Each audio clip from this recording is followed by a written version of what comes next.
21।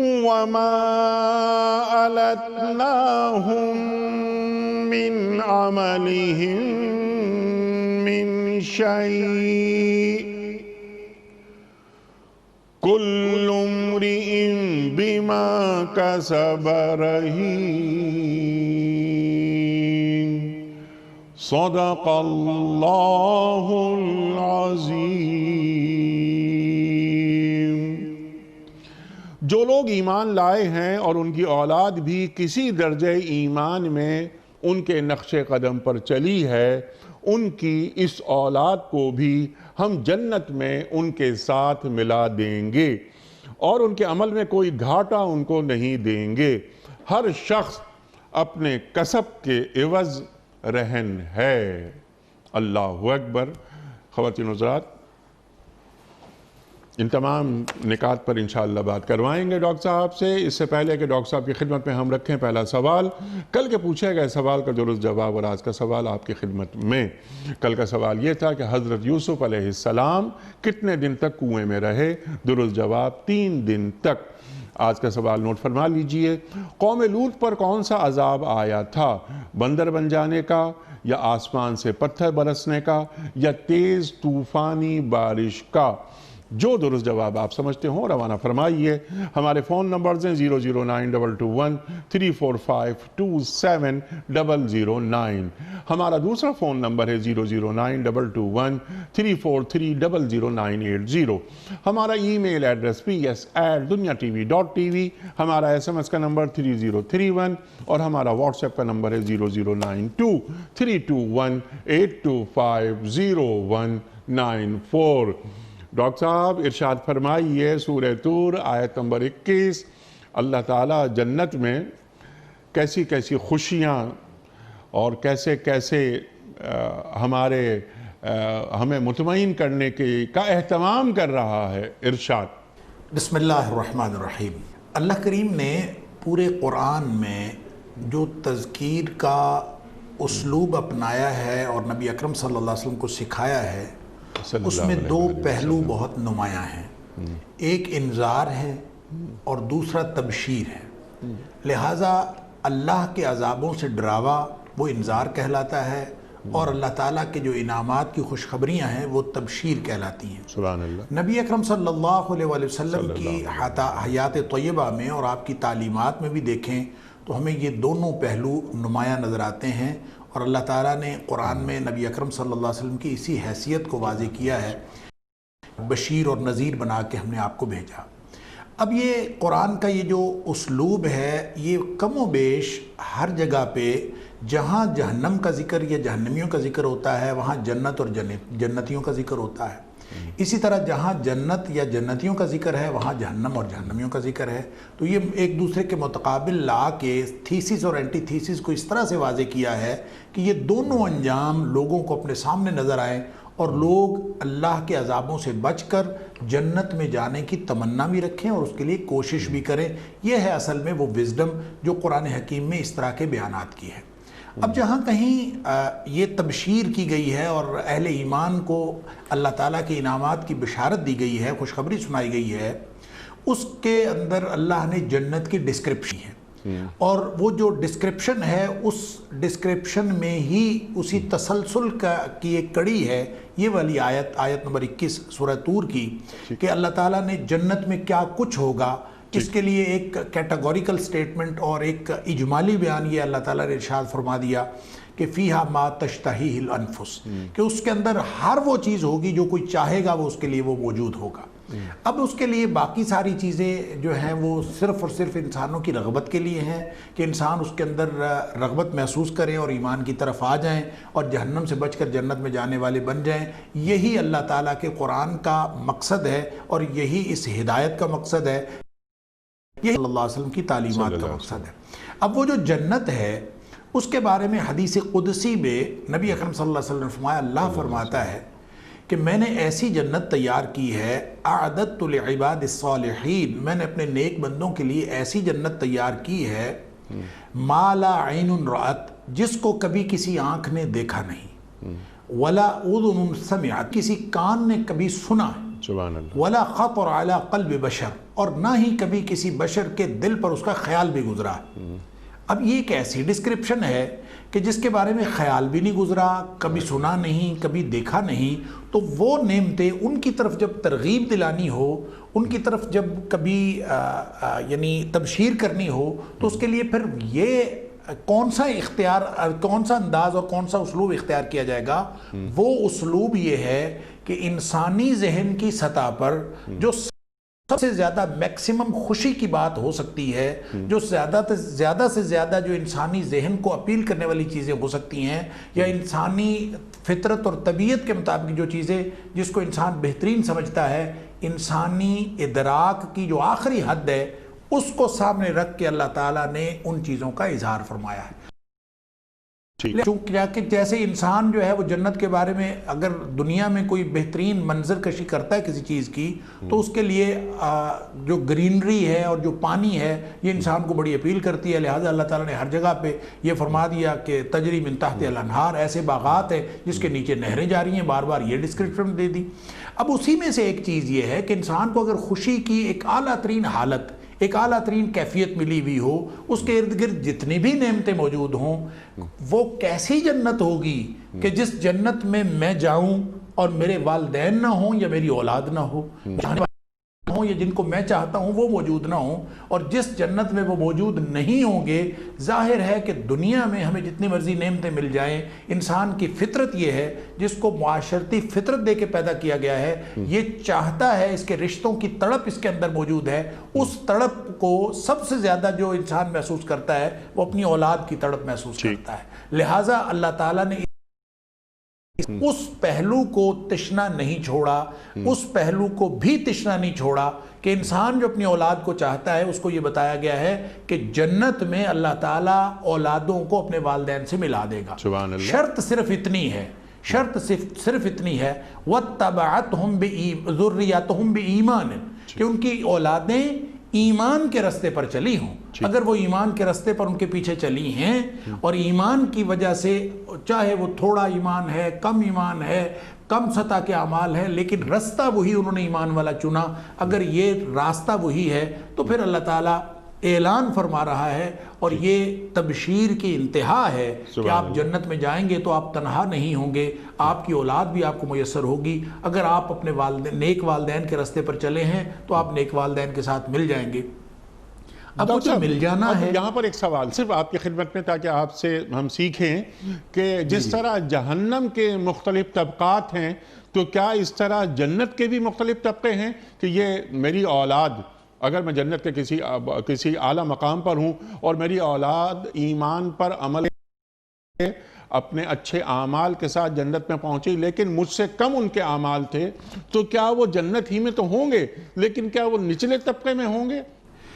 دیکھیں، جہنم کے جو دروازوں کا ذکر آتا ہے تو اس کے بارے میں مفسرین اور شارحین کا، علماء کا خیال یہ ہے کہ وہ جو دروازے ہیں جن کا ذکر، جہنم کے دروازوں کا ذکر ہے، وہ دراصل جہنم کے طبقات ہیں، اور اس میں جو حاویہ ہے وہ سب سے نچلا طبقہ ہے، اس کو دروازہ کہہ لیں یا اس کو نچلا طبقہ کہہ لیں۔ قرآن کے اندر بھی اس کا ذکر ہے کہ گویا جو ان المنافقین فی الدرک الاسفل من النار، وہ سب سے نچلے درجے میں ہوں گے، تو اس کا مطلب یہ ہے کہ وہ جو جن کا ذکر ہے دروازے، وہ دراصل ان کے طبقات ہیں۔ اسی طرح جنت کے طبقات کا ذکر ہے اور جنت کے دروازوں کا بھی ذکر ہے۔ تو جنت کے دروازوں کا جب ذکر آیا تو وہاں 8 دروازوں کا ذکر ہے، جہنم کے دروازے 7 ہیں، تو جنت کے معلوم یہ ہوتا ہے کہ جنت کے جو طبقات ہیں انہی طبقات کے اعتبار سے یہ جنتیں ہوں گی، واللہ عالم۔ لیکن اس کی اور ڈسکرپشن جو دیگر احادیث کے اندر آتی ہے، اس میں نبی اکرم صلی اللہ علیہ وسلم نے فرمایا کہ اللہ نے جو جنت الفردوس بنائی ہے وہ سب سے اعلیٰ درجے کی جنت ہے، سب سے اوپر ہے، لہٰذا آپ جب کبھی جنت کا سوال کریں تو جنت الفردوس کا سوال کریں، اس لیے کہ وہ سب سے اوپر ہے جنت، اور اس کے اوپر کچھ نہیں ہے سوائے اللہ کے عرش کے۔ اور پھر آپ نے یہ بھی فرمایا کہ جنت کی جتنی نہریں ہیں ان کا منبع بھی وہیں پہ ہے، جنت الفردوس کے اندر۔ اب اس کا مطلب یہ ہوا کہ یہ درجوں کے اعتبار سے بہت اعلیٰ ہے، اگرچہ کم ترین درجہ بھی اگر جس کو ملنا ہے نبی اکرم صلی اللہ علیہ وسلم کے فرمان کے مطابق جس آخری جنتی کو جنت ملے گی وہ اس دنیا سے 10 گنا بڑی ہوگی، لیکن جب ان درجوں کی بات آتی ہے تو نبی اکرم صلی اللہ علیہ وسلم نے ایک اور تصور ہمیں دیا۔ یہ سارے تصورات ہیں، اس کی وجہ یہ ہے کہ حقیقتاً وہاں کیا ہے ہم اس کا تصور قائم کرنے سے قاصر ہیں، ہمارا ادراک کی حد محدود ہے اور اللہ کی وسیع ہے۔ نبی اکرم صلی اللہ علیہ وسلم نے فرمایا کہ ایک شخص جو ہے وہ نچلے درجے والا جو جنتی ہوگا وہ اپنے سے اوپر والے جنتی کو اس طرح سے دیکھے گا، اگر ایک طبقے کا بھی فرق پڑ گیا، ایک درجے کا بھی فرق پڑ گیا تو نبی اکرم صلی اللہ علیہ وسلم نے فرمایا کہ نچلے درجے والا جنتی اپنے سے اوپر والے درجے کے والے جنتی کو اس طرح سے دیکھے گا جیسے ہم سورج چاند ستاروں کو دیکھتے ہیں، یعنی اس قدر فرق ہوگا طبقات کے اندر۔ لہٰذا جو آپ نے سوال کیا کہ کیا طبقات ہوں گے، یقیناً طبقات ہوں گے، اور نبی اکرم صلی اللہ علیہ وسلم کی یہ ساری حدیث اسی طرف رہنمائی کرتی ہیں۔ اور وہاں جب کوئی والدین اوپر والے طبقے میں ہیں، اوپر والی جنت میں ہیں، جنت الفردوس میں ہیں یا کسی اور میں ہیں، اور جو ایمان کے رستے پر چلنے والی جو اولاد ہے وہ اعمال کے اعتبار سے اس درجے کے اعمال نہیں کر سکے جو ان تک پہنچا دیں، تو ظاہر ہے کہ وہ کسی نچلے طبقے میں ہوں گے۔ حضرت ابن عباس رضی اللہ تعالیٰ عنہ جو جن کو حبر الامہ کہا جاتا ہے، امت کے عالم، اور جن کے بارے میں نبی اکرم صلی اللہ علیہ وسلم نے دعا فرمائی تھی اللہم فقہہ فی الدین، کہ اس کو دین کی سمجھ عطا فرما، مفسر ہیں صحابہ کرام میں سے سب سے بڑے، تو حضرت امام قرطبی علیہ الرحمہ نے ابن عباس رضی اللہ تعالیٰ کے حوالے سے لکھا ہے کہ انہوں نے 4 انٹرپریٹیشنز اس کی بیان کی ہیں۔ یہ جو اولاد کا والدین کے ساتھ مل جانا، اس کی سب سے پہلی ابن عباس رضی اللہ تعالیٰ کے بقول کہ جو شخص جنت میں جائے گا وہ خواہش کرے گا کہ اس کی اولاد بھی اس کو ملے، اور وہ وہاں پہ ہوگی نہیں۔ یہ سرور اور لطف کی کیفیت اس کو جو مطلوب ہوگی، اس سرور اور لطف کی کیفیت کا کمال یہ ہے کہ اس کی اولاد بھی اس کے ساتھ مل جائے۔ جب وہ اولاد نہیں ہوگی تو اس کو وہ کیفیت حاصل نہیں ہوگی، چونکہ خوشی کی اور سرور کی معراج اس کو نصیب ہوگی جنت میں، اس لیے اللہ تعالیٰ اس کی اولاد بھی اس کو دے دے گا، اس کے پاس پہنچا دے گا، اس کے درجے بلند کر کے۔ یعنی یہ نہیں ہوگا کہ نیچے والے درجے اور اوپر والے درجے کے لوگوں کو ملانا ہے تو اوپر والوں کا کچھ درجہ کم کر دیا جائے، نیچے والوں کو کچھ بڑھا دیا جائے، ایسا نہیں ہے۔ دے دی حالت نہ ہونا من شیء، ان کے اعمال سے کوئی چیز کم نہیں کی جائے گی، گویا نیچے والوں کا درجہ بڑھایا جائے گا، اوپر والوں کا درجے کو کم نہیں کیا جائے گا۔ اب دوسری انٹرپریٹیشن حضرت ابن عباس رضی اللہ تعالیٰ نے یہ کی ہے کہ اس سے مراد وہ ذریت ہے جو چھوٹی اولاد، یعنی چھوٹے بچے جو فوت ہو گئے ہیں، ان چھوٹے بچوں کو والدین کے ساتھ ہی رکھا جائے گا۔ اگر والدین جہنمی ہیں تو وہ اپنے بچوں کو جہنم میں لے جائیں گے، اور جو جنتی ہیں وہ اپنے بچوں کو جنت میں لے جائیں گے۔ ایک تیسری انٹرپریٹیشن جو حضرت ابن عباس رضی اللہ تعالیٰ نے کی ہے وہ یہ کہ یہاں جو اہل ایمان سے مراد صحابہ کرام ہیں، یہاں جو ان کی اتباع کرنے والے، ان سے مراد تابعین عظام ہیں، کہ اللہ تعالیٰ ان تابعین کو جو ایمان کے راستے پر صحابہ کرام کے راستے پر چلے اور صحابہ کرام کی اتباع میں چلے، ان کو اللہ تعالیٰ صحابہ کرام کے درجے پر پہنچا دے گا۔ یہ بھی ایک انٹرپریٹیشن ہے۔ چوتھی انٹرپریٹیشن وہ ہے جس کا آپ نے ذکر انٹرو میں بھی کیا کہ حضرت ابن عباس رضی اللہ عنہ نے اس کا ذکر بھی فرمایا، اور اس کو بھی اور پہلی انٹرپریٹیشن کو بھی، دونوں کو وہ کہ میں نے یہ بات نبی اکرم صلی اللہ علیہ وسلم سے سنی، اور اس کو مجمع الزوائد کے اندر اس حدیث کو بیان بھی کیا گیا ہے کہ ابن عباس رضی اللہ عنہ اس کی روایت کرتے ہیں، وہ یہ کہ آدمی جنت میں جب جائے گا تو وہ اپنی اولاد کو جب نہیں پائے گا وہاں پہ تو وہ خواہش کرے گا، کیونکہ اللہ کا وعدہ یہ ہے کہ فیہا ما تشتہیہ الانفس، ہر نفس کی، ہر جنتی کی ہر خواہش کو پورا کیا جائے گا۔ تو وہ جب خواہش کرے گا کہ میری اولاد بھی مجھ سے ملوائی جائے، تو پھر اللہ تعالیٰ ان کے درجات بلند کر کے جنت میں ہوں گے، ان کے درجات بلند کر کے اللہ تعالیٰ ان کے ساتھ پہنچا دے گا، ان کو ملا دے گا۔ اور یوں یہ چاروں انٹرپریٹیشن ابن عباس رضی اللہ تعالیٰ عنہ کی امام قرطبی علیہ الرحمہ نے اپنے تفسیر کے اندر نقل کی ہیں۔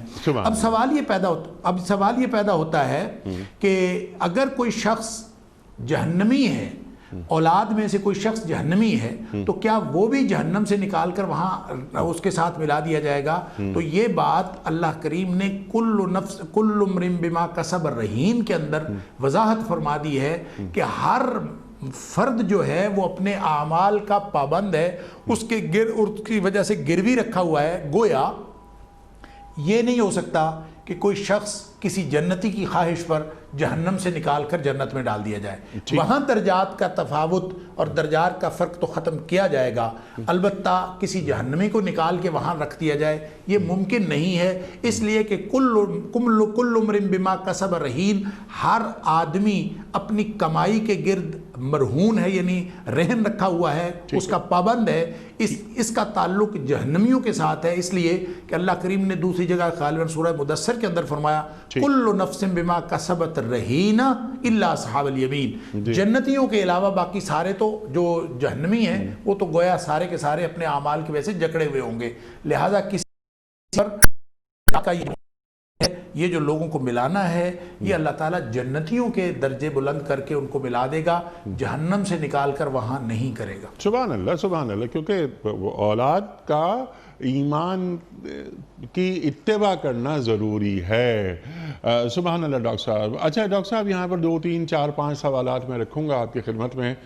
پہلا سوال آپ کی خدمت میں یہ ہے کہ اولاد کے تعلق سے تو یہ بات ہو رہی ہے، خدا نہ خواستہ اگر والدین گناہ گار ہیں، یعنی گناہ گار ہیں یا ایمان کے اس درجے پر نہیں جس درجے پہ اولاد ہے، تو کیا اولاد والدین کے لیے بھی یہ دعا کر سکتی ہے، اس خواہش کا اظہار کر سکتی ہے کہ اے اللہ میں تو اپنے اعمال کی وجہ سے ایک بلند مقام پر فائز ہو چکا ہوں تیرے کرم کی وجہ سے کہ تو نے مجھے اتنا بلند مقام عطا فرمایا، لیکن میرے والدین وہ کچھ نچلی سطح پر ہیں یا نچلے درجے میں ہیں جنت کے، تو کیا اولاد یہ خواہش کر سکتی ہے اپنے والدین کے تعلق سے اور اس کی خواہش پوری کر کے اللہ تعالیٰ اولاد کی خوشیوں کا ایک نئے سرے سے اہتمام کر دے؟ یقیناً یہ اللہ تعالیٰ نے جو جنت کا منظرنامہ ہمارے سامنے بیان کیا ہے اور جنتیوں کے بارے میں جس قانون کا ذکر کیا ہے وہ قانون رحمت ہے، اور قانون رحمت جو ہے اس کی کوئی حد نہیں ہے۔ یہ جو ابھی میں عرض کر رہا تھا کہ جو اللہ تعالیٰ نے فرمایا کل عمر بما کسب رہین اور کل نفس بما کسبت رہینہ، یہ جتنی بھی اس طرح کی باتیں ہیں اس کا مطلب یہ ہے کہ جہنمی جو ہیں وہ اپنے اعمال سے ان کے اعمال کے مطابق ان کا بدلہ دیا جائے گا، لیکن جنتیوں کو صرف ان کے اعمال کے مطابق دیا جائے گا یہ ضروری نہیں ہے۔ الا اصحاب الیمین کا جو استثناء ہے یہ یہی اسی بات کی طرف اشارہ کرتا ہے کہ جو شخص چاہے ادنا درجے کا جنتی ہو، چاہے وہ آخری داخل ہونے والا جنت میں داخل ہونے والا جنتی ہو، جو شخص ایک دفعہ جنت میں چلا جائے گا اس کو اللہ تعالیٰ اپنی رحمت سے کتنا نواز دے، اس کے عمل سے کہیں زیادہ اللہ تعالیٰ نے قرآن میں جگہ جگہ فرمایا کہ ان کے لیے للذین احسنوا الحسنى وزیادہ، جو نیکی کے راستے پر چلے ہوں گے ان کو اچھا بدلہ ملے گا، لیکن ایڈیشنل بھی ملے گا۔ وہ ایڈیشنل کیا ہے اس کا ہم کوئی تصور قائم نہیں کر سکتے، لہٰذا ان ساری تعلیمات کی روشنی میں ہم یہ سمجھ سکتے ہیں کہ اگر نیک اولاد اپنے کم عمل رکھنے والے والدین کے بارے میں دعا کرے گی تو یقیناً اللہ تعالیٰ ان کے درجات بھی بلند کر کے ان کو ان کے ساتھ ملا دے گا، اس لیے کہ جتنی خواہش والدین کو اپنی اولاد کے لیے ہوتی ہے اتنی خواہش اولاد کو بھی اپنے والدین کے لیے ہوتی ہے۔ لہٰذا اس کو اگر آپ انسانی فطرت کو ملحوظ رکھتے ہوئے، یعنی اسلامی تعلیمات سے قطع نظر صرف انسانی فطرت کو ملحوظ رکھتے ہوئے بھی آپ سامنے رکھیں تو ایسی کسی جنت کا تصور ہم کیسے کر سکتے ہیں کہ ہم جنت میں ہوں اور ہمارے پیارے جو ہیں وہ کہیں نچلے درجے کی جنتوں میں پھر رہے ہوں اور ہماری آپس میں ملاقات نہ ہو سکے، یہ کیسے ممکن ہے؟ لہٰذا اللہ تعالیٰ وہاں ملا دے گا۔ صرف ایک بات یہ ہے، یہ جو یہاں بھی اللہ تعالیٰ نے استثناء بیان فرمایا کہ کل عمر بما کسب رہین، اگر کسی کے اعمال ایسے ہیں کہ وہ جہنم میں پہنچا ہوا ہے تو وہ تو اپنے اعمال کا بدلہ حاصل کرنے کا پابند ہے، اس کے گروی رکھا ہوا ہے، لیکن جو اللہ تعالیٰ کا قانون رحمت ہے وہ اس کے اندر اتنی گنجائش موجود ہے کہ ہو سکتا ہے کہ اللہ تعالیٰ اپنی رحمت سے بہت سارے جہنم میں جانے والے لوگوں کو بھی جو عدل کے قانون کی وجہ سے جہنمی قرار پا چکے ہیں، اللہ تعالیٰ ان کو اپنی رحمت سے جہنم سے نکال کر جنت میں ڈال دے، لیکن یہ سفارش سوائے نبی اکرم صلی اللہ علیہ وسلم کے کسی اور کی سفارش نہیں چلے گی. وہ شفاعت نبی پاک صلی اللہ علیہ وسلم فرمائیں گے. اور احادیث کے اندر یہ آتا ہے بخاری شریف اور مسلم شریف کی احادیث میں بھی کہ اللہ تعالیٰ بہت سارے جہنمیوں کو جہنم سے نکال کر جن کے دل میں رائی کے دانے کے برابر بھی ایمان ہوگا وہ اپنی سزا بھگتنے کے بعد وہ جنت میں آ جائیں گے. اس لیے اللہ کی رحمت سے یہ امید رکھی جا سکتی ہے کہ یہ نچلے درجے والے جنتی جو ہیں وہ تو یقیناً اوپر والے جنتیوں کی طرف آ جائیں گے, چاہے وہ بہن بھائی ہوں, چاہے وہ والدین ہوں, چاہے وہ کوئی بھی قریبی رشتہ دار ہوں. وہ تو اللہ تعالیٰ اوپر والے درجے والے اوپر کے درجے والے جنتیوں کی اللہ تعالیٰ خواہش کی لاج رکھتے ہوئے ان سب کو ملا دے گا. البتہ جو جہنم سے جنت میں ڈالنا ہے وہ اللہ کا اپنا ایک قانون ہے. اپنے قانون رحمت سے اللہ تعالیٰ چاہے تو نبی اکرم صلی اللہ علیہ وسلم کی ہر امتی کو جہنم سے نکال کر جنت میں ڈال دے, کیونکہ اللہ کے رسول صلی اللہ علیہ وسلم نے فرمایا کل امتی یدخلون الجنہ, میرا ہر امتی جنت میں جائے گا الا من ابا, سوائے اس کے جو خود انکار کر دے کہ میں نے نہیں جانا. خود کون انکار کرے؟ جو اللہ کے رسول صلی اللہ علیہ وسلم کی تعلیمات کی نافرمانی کرتا ہے. لہذا جس نے نافرمانی کی وہ جہنمی تو ہو گیا, لیکن اس کو جہنم میں کتنا عرصہ رہنا ہے اور اس کے بعد وہ جنت میں جانا ہے کہ نہیں, اللہ کا قانون رحمت اس کو کسی بھی وقت جہنم سے نکال کر جنت میں ڈال سکتا ہے. اس کے لیے ہارڈ اینڈ فاسٹ رول یہی ہے کہ وہ عدل کے تقاضوں کے مطابق جہنم میں جانے والا شخص اللہ کی رحمت کے تقاضوں کے مطابق کسی بھی وقت جنتی ہو سکتا ہے. سبحان اللہ, سبحان اللہ. ایک بات اور ذرا آپ اس کو بھی سمجھا دیجئے ہمیں کہ اللہ تعالیٰ قرآن کریم میں فرماتا ہے وَلَا تَزِرُ وَازِرَةٌ وِزْرَ أُخْرَى. تو اللہ تعالیٰ کا ایک قانون تو یہ ہے کہ کوئی شخص کسی دوسرے کا بوجھ نہیں اٹھائے گا. تو یہاں جو جنت میں اللہ تعالیٰ یعنی میرے اعمال میری اولاد کے کام آ رہے ہیں, یا جیسے آپ نے فرمایا کہ اگر والدین کے اعمال میں کچھ کمی رہ گئی تو اولاد کے اعمال بھی کام آ جائیں گے. تو وہاں کیا ایک دوسرے کے اعمال کس طرح ٹرانسفر ہو رہے ہیں؟ تو اس میں کوئی کنفیوژن تو نہیں ہے نا ہمیں؟ دیکھیں, اس میں کوئی کنفیوژن اس لیے نہیں ہے کہ نیکی کے بدلے کے بارے میں اللہ کا قانون رحمت اور ہے, گناہ کے بدلے میں جو اس کو سزا ملنی ہے اس کے بارے میں اللہ تعالیٰ کا قانون اور ہے. جو گناہ کی سزا ہے اس کے بارے میں ہے لا تزر وازرۃ وزر اخری. ایک شخص کو گناہ کی سزا ملنی ہے, وہ کسی اور کو نہیں ملنی. اس کی سزا کسی اور کا بوجھ کوئی شخص اس کا بوجھ نہیں اٹھائے گا, اس نے اپنے گناہوں کی سزا خود بھگتنی ہے. البتہ جو قانون رحمت کے تحت جس شخص جو جنتی ہو گیا اس کو اللہ تعالیٰ کتنا نوازتا ہے اس کا تعلق اس کے اعمال کے ساتھ نہیں ہے. وہ اعمال سے بہت زیادہ بھی اللہ تعالیٰ نواز دے گا اور اس شخص کی امیدوں سے کہیں زیادہ بھی اللہ تعالیٰ نواز دے گا.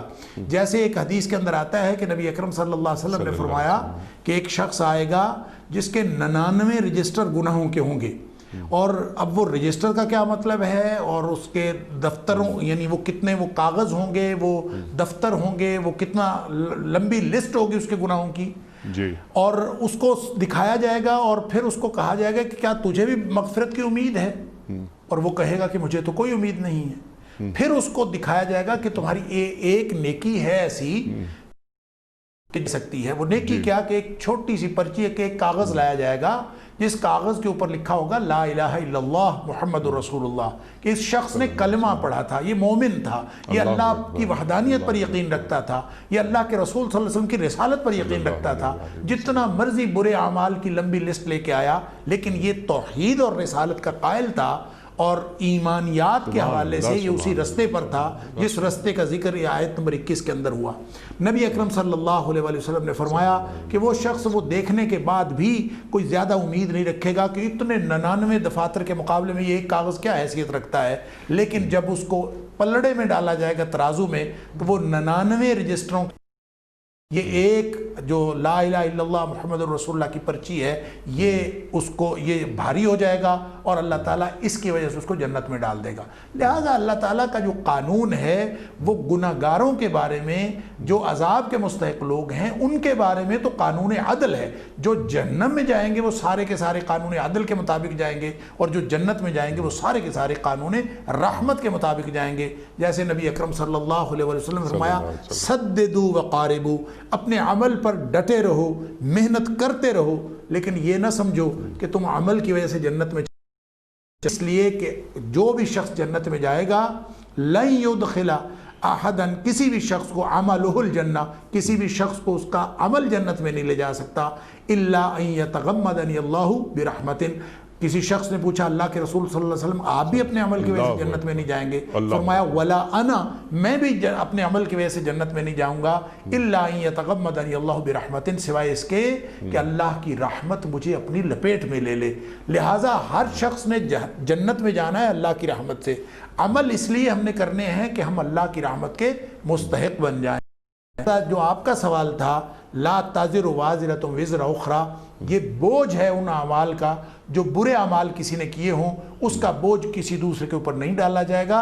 البتہ کسی کی نیکی کسی کو فائدہ دے دے تو جنت کے اندر نیک والدین کی جو نیکی ہے وہ ظاہر ہے کم اعمال والے اولاد کو فائدہ دے رہی ہے، اللہ تعالیٰ قرآن میں کہہ رہا ہے، تو اس کا مطلب یہ ہے کہ اللہ تعالیٰ جنتیوں کی خواہش کا احترام کر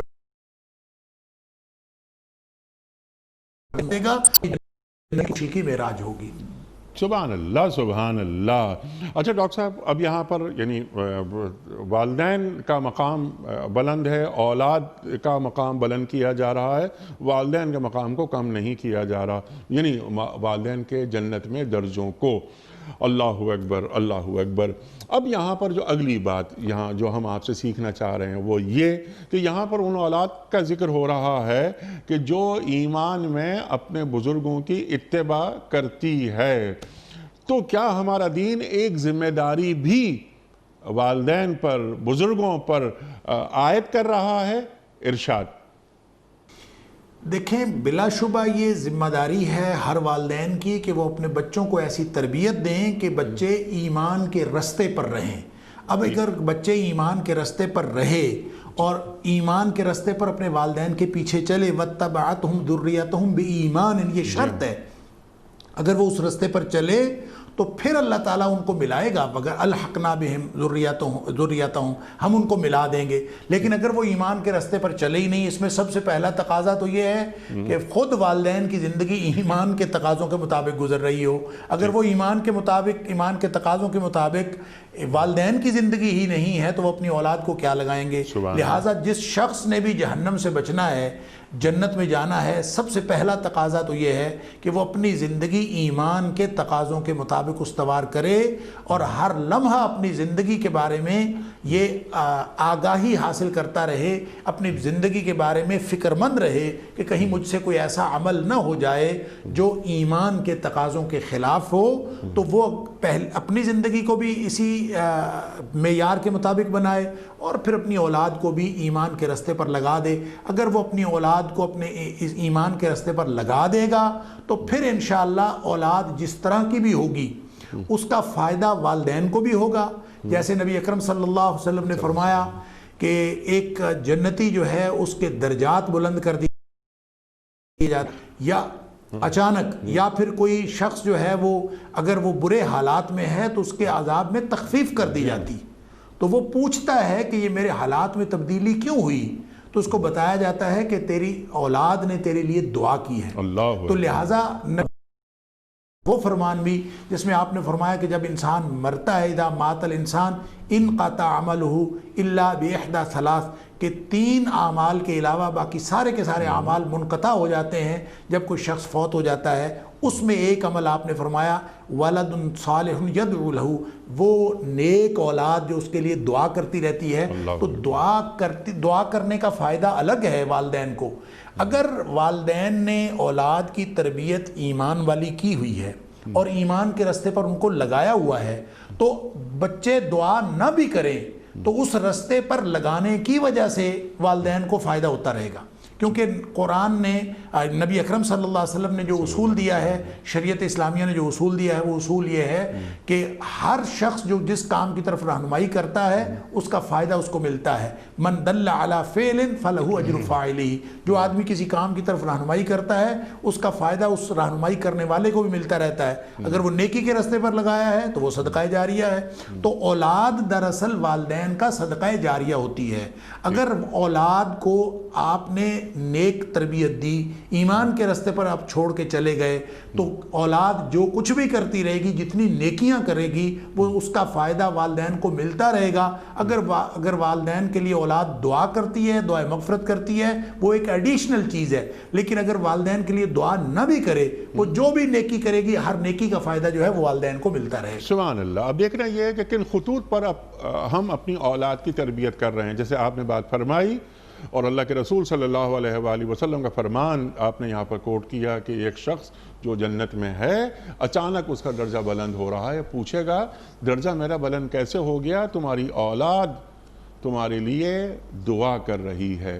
لیکن اسی طرح ایک اور حدیث میں بھی آتا ہے کہ نبی اکرم صلی اللہ علیہ وسلم نے ایک صحابی، غالباً زید بن حارثہ ان کا نام ہے، یا حارثہ بن نعمان ایک صحابی ہیں رضی اللہ تعالیٰ عنہ، ان کی آواز سنی نبی اکرم صلی اللہ علیہ وسلم نے جب آپ جنت میں تشریف لے گئے، آپ نے ان کی آواز سنی تو آپ نے پوچھا کہ یہ کس کی آواز ہے؟ بتایا گیا کہ یہ حارثہ بن نعمان کی آواز ہے۔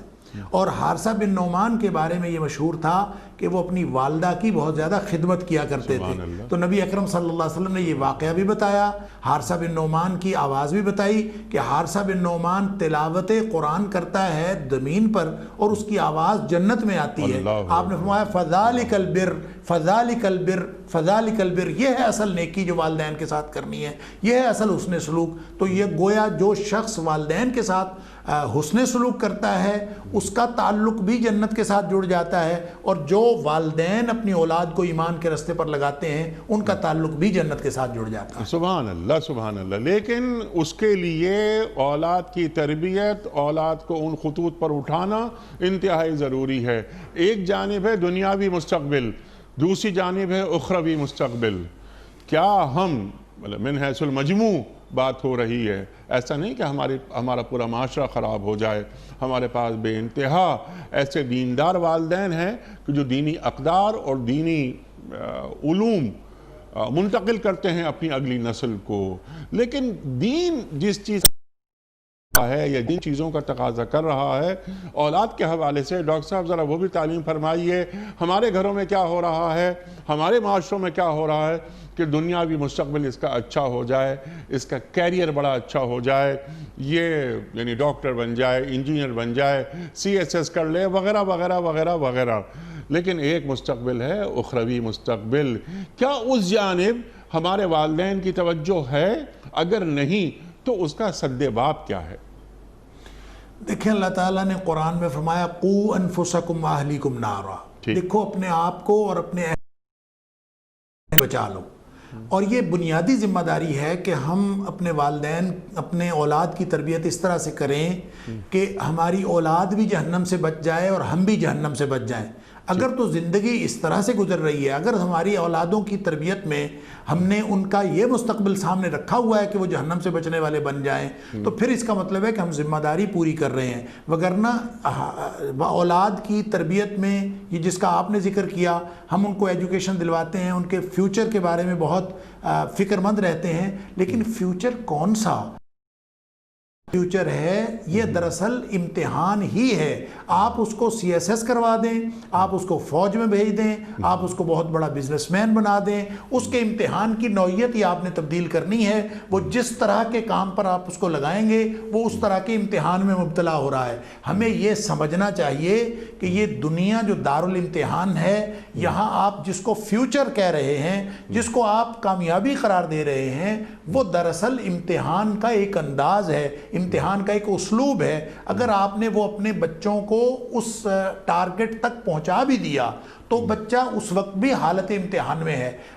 کامیابی صرف اس بات میں ہے کہ آپ بچوں کو کامیابی کا یہ تصور دیں کہ فمن زحزح عن النار وادخل الجنہ فقد فاز۔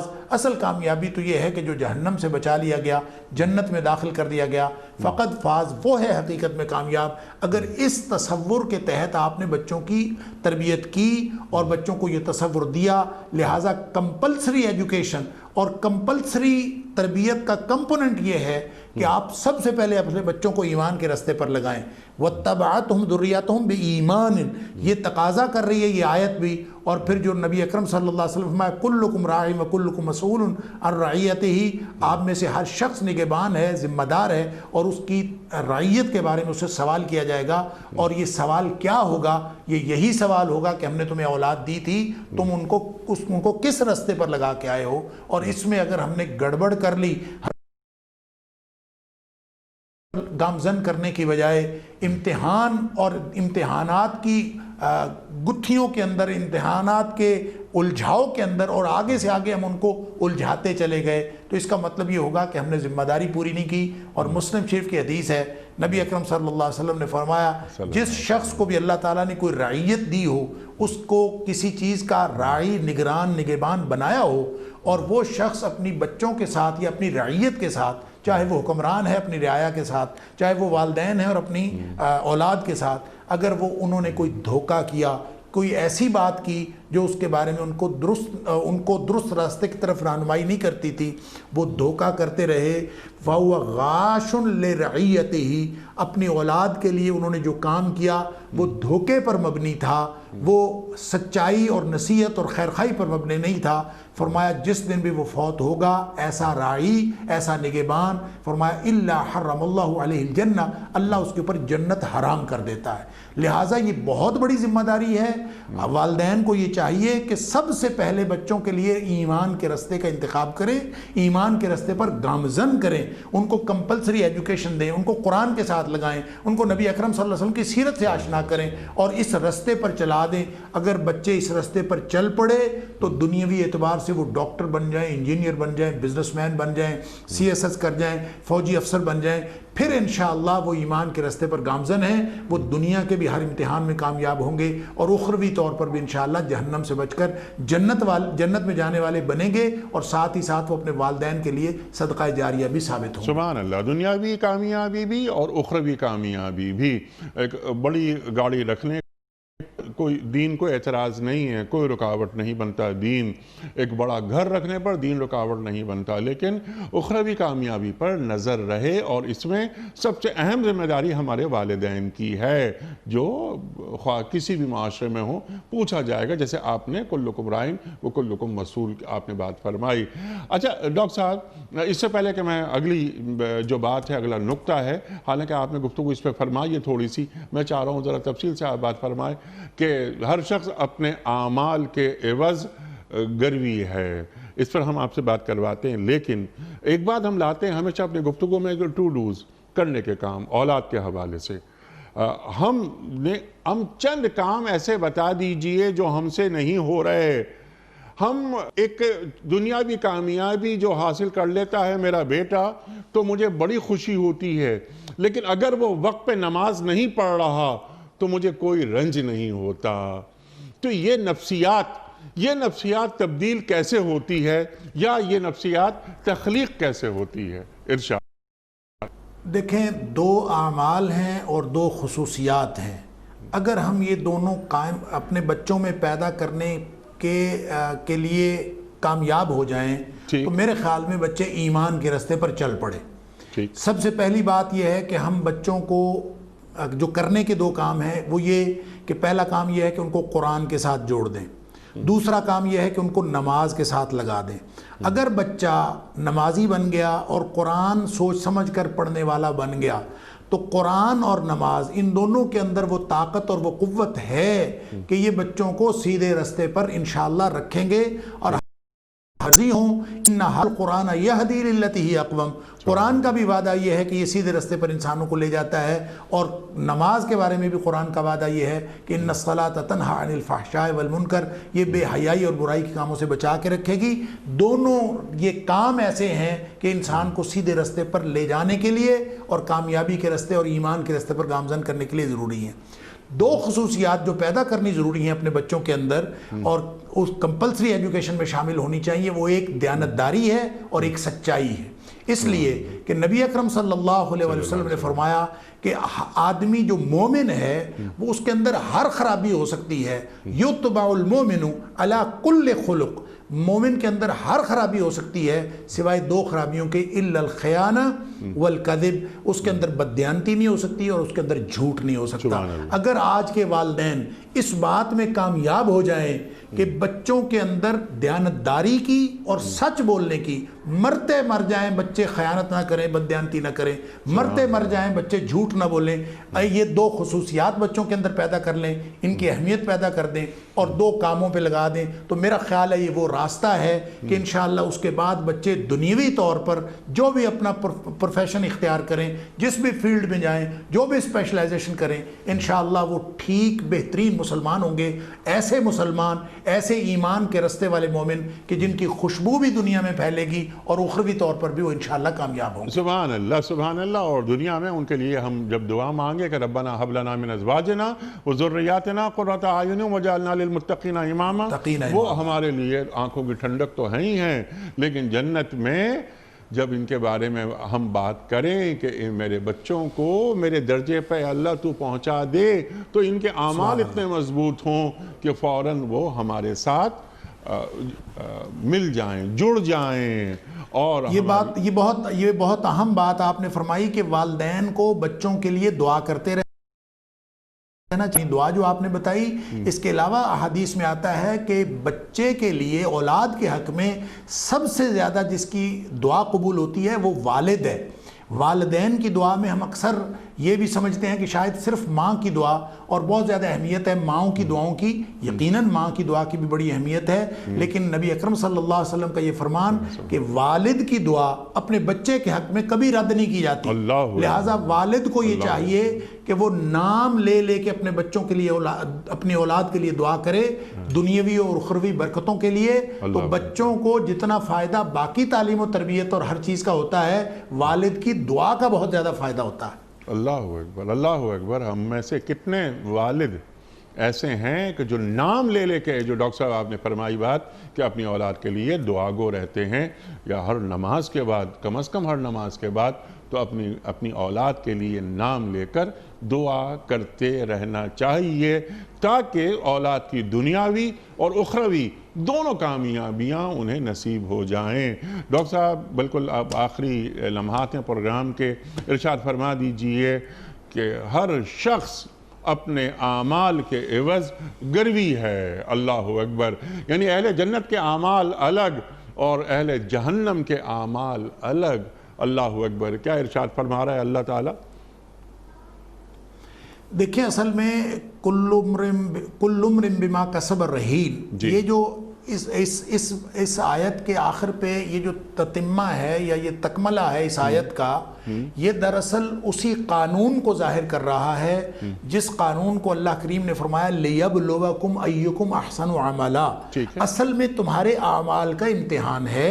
اس امتحان میں کوئی شخص یہ نہ سمجھے کہ بس میرے والدین اگر نیک ہوں گے تو میں ان کے ساتھ جا ملوں گا، ایسا نہیں ہے۔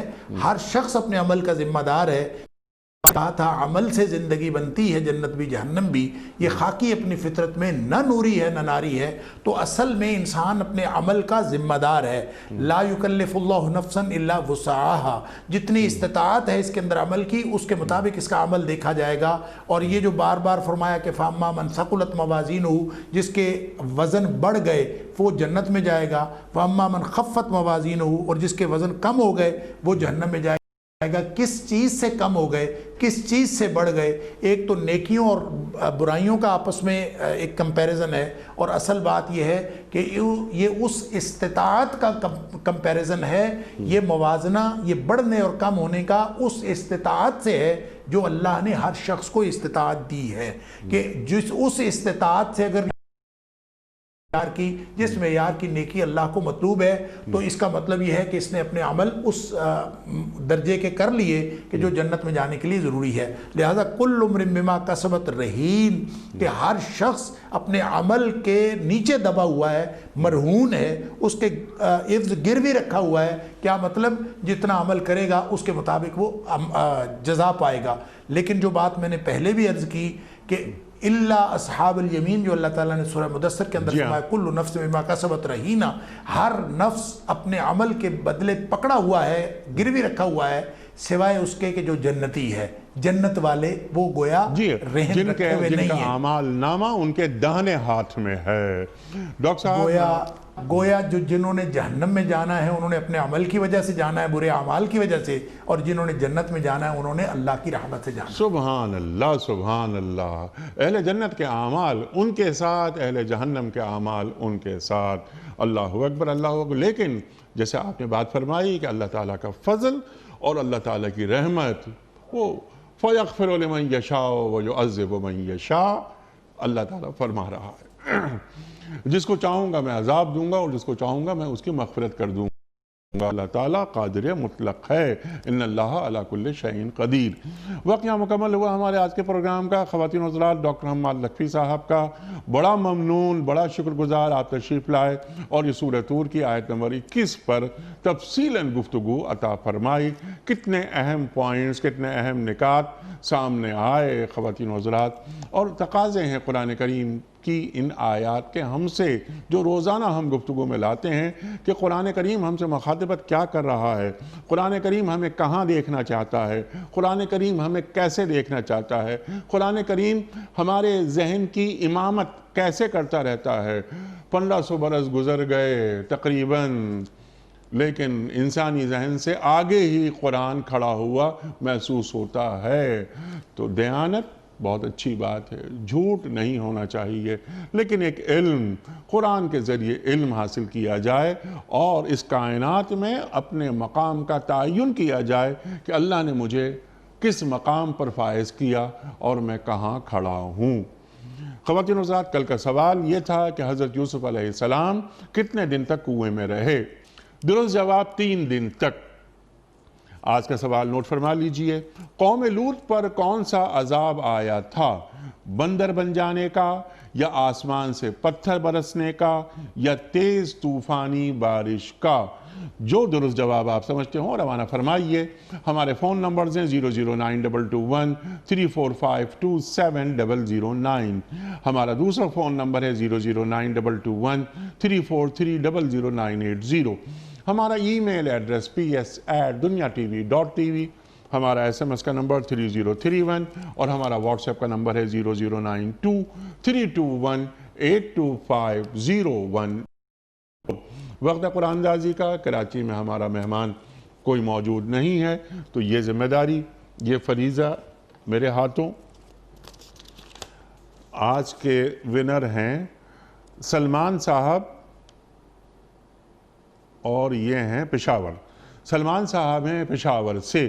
آپ کی خدمت میں دنیا ٹی وی کی جانب سے دینی کتب پر مشتمل یہ گفٹ ہیمپر آپ کے گھر بذریعہ کوریئر روانہ کیا جا رہا ہے۔